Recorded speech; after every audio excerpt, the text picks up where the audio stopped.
Hey everybody, it's Vicky with Dementia with Grace. Do you sometimes feel like you're just going to blow your top? We say that in the South. I'm just going to blow my top. I am just going to scream in a minute if I don't find some relief. Is that how you feel sometimes? Well, today in this video, we're going to talk about that, what it means, how you can combat it, fix it, correct it when you're on your dementia caregiving journey. It is a long, hard, arduous, defeating sometimes, ongoing, forevermore journey. And you just sometimes feel like, I gotta get away. I gotta get away. And if you are the only person there taking care of your person with dementia, if there's no one else coming in to help, if there's no other family members, willing to come in and shoulder some of the load, it can get very, very overwhelming. And I get it. I understand it, and I know what that feeling feels like.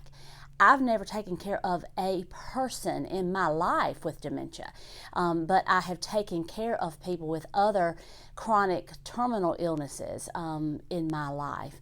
And I know that feeling of I cannot go one more step. I cannot hear another complaint. I cannot, in the vein of dementia caregiving, I cannot hear that question one more time. She's driving me crazy. Oh, if he unpacks that closet one more time. And it's things that maybe the first few times it happened, it was something that you could manage. It was something that you could understand, and that, he has a broken brain, all of those kind of things that I teach. There's a broken brain. They don't understand, what they're doing. They don't remember asking that question over and over. It's like their brain just doesn't, and it's true, their brain does not encode that they have asked that question now already 10 times or 100 times. It feels like 100 times, right? Am I right? I tell you what, give me a like if that was right. It feels like 100 times. Okay. That's a little exaggerated because they probably haven't asked that same exact question 100 times in a row, but I get the feeling. It's the expression. That is called hyperbole. That expression of excess, of too much, of it's just all too much. It's just all too much. That is valid. Absolutely valid. Everybody feels it at one time or another. You feel it with your children when they're little. You feel it. Think back when you had a newborn and they cried during the middle of the night, and you would have to get up several times, to take care of their needs, and it would leave you exhausted. And so the next day, because of that exhaustion, you had a shorter fuse, right? So it's the same exact kind of thing now. You're just caregiving for an adult toddler, an adult newborn. Similarly, because they have needs that they can't meet themselves. Newborns have needs they can't meet themselves. People with dementia have needs that they cannot meet for themselves. So you get, in that same situation where I'm just overwhelmed, I'm just overwrought, I'm just overcome with all of this responsibility, and then the physical part of it. So you've got physical exhaustion, mental exhaustion, absolutely. Even if you don't have the physical exhaustion, you have the mental exhaustion taking care of a person with dementia. You have the emotional exhaustion of, why is nobody helping me? Why is this so hard? Why? Spiritual exhaustion, because sometimes you're not, you have abandoned your yoga practice. You have abandoned your weekly Bible study. Maybe you have just enough time to read your Sunday school lesson, and that's it. I understand that. You just have exhaustion in all areas of your life. What I suggest is a way to vent that exhaustion, that aggravation, that feeling of overwhelm. And I want to liken it to a tea kettle. I wanted to have a tea kettle with me in my, thumbnail, a little thumbnail, like I'm a little teapot, short and stout. Do y'all remember that? This is my handle. This is my spout. So anyway, but think about a tea kettle and think about, what happens in the tea kettle. You have water in there that is under heat, under pressure, and it is boiling, and it gets to the boiling point, and it would boil over, except that it has a little, release valve, a little whistle on the kettle, right? That is what keeps it from boiling over.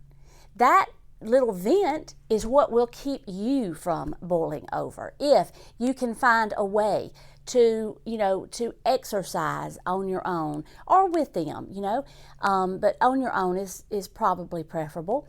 A creative outlet, a physical outlet, an emotional outlet, girlfriends, going out on a Friday night with girlfriends and saying, y'all, I need to get out of this house, and find somebody to come and relieve you. Listen, if you've got family members in your life and they're not helping you, I think it's time to set some boundaries, and it's time to express some needs and to say, y'all, I do it 24/7, and I've got to have an outlet, a vent.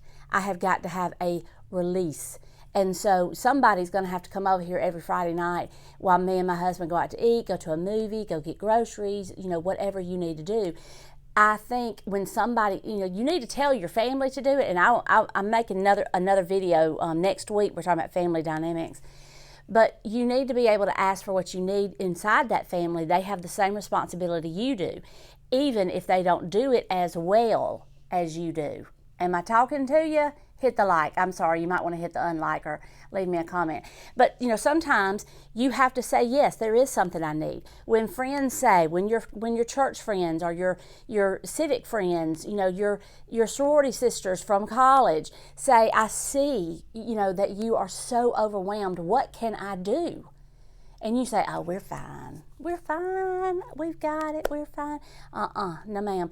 You need to say, yes, could you be over here Saturday morning from 10 to 12? That would help me so much. Figure out what you need and figure out a way to ask for it so that when people say, what can I do to help? Those are well-meaning people, and they really will come to your house and give you a few minutes, an hour or two to sit with your person while you get things done, even if you don't leave the house. Go to a back bedroom, do something. There's ways, and we're going to talk about that next week. Okay, so you need to find a way to vent your emotions, your physical stress, your emotional stress, your spiritual stress, all of that. You need an outlet for it, okay? Now, some people will say, no, I don't have time. I cannot do it. I just cannot do it. And it's all nice and well, Vicky, and we appreciate these videos, but there's just, we just can't do it. I mean, there's just no way. You just don't understand. My person is really, really, really, really hard to deal with, and nobody else could do this for me. Okay, and if you live in that, if you believe that and you live in that, let me remind you what also happens when a tea kettle boils dry.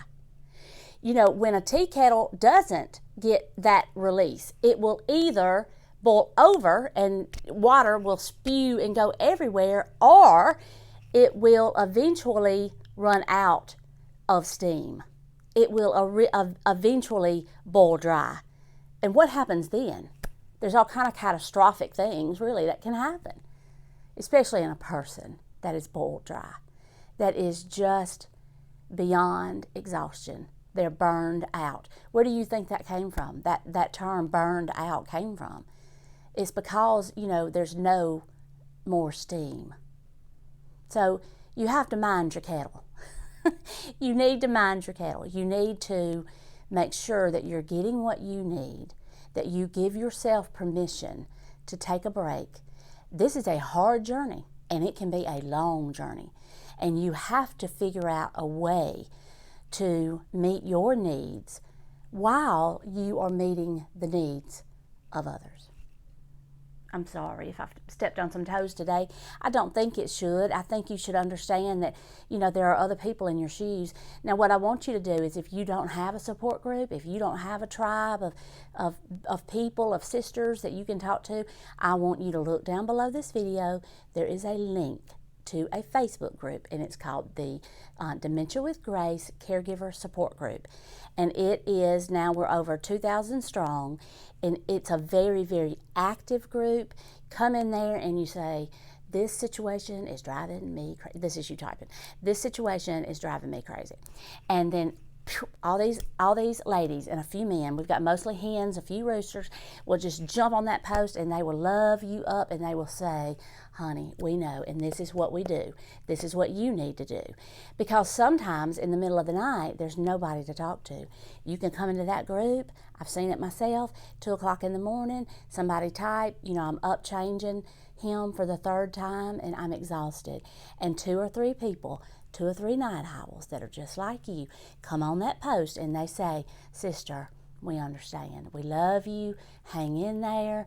We'll talk in the morning, that kind of thing. So I want you to come over there. If you need a way to figure out how to take care of behaviors, this little book right here is a book I wrote. Very, very simple, very, very readable. It's Dementia with Grace, a new positive way of dealing with behaviors in people with dementia. And it just gives some little good strategies. Grace stands for an acronym. I won't tell it. You can find a video here, about what that all means. But anyway, there's just strategies out there. You're not alone. I promise you, you're not alone. And we want to help encourage you on this channel and certainly in the group. Okay? All right. Next week, we're talking about family dynamics. So if you're not subscribed, please subscribe so that you don't miss any of the videos, and hit the little bell so that you don't miss any of the videos so that we can try to conquer this journey together. Okay? All right. I love you. Y'all take care. Bye. Mwah.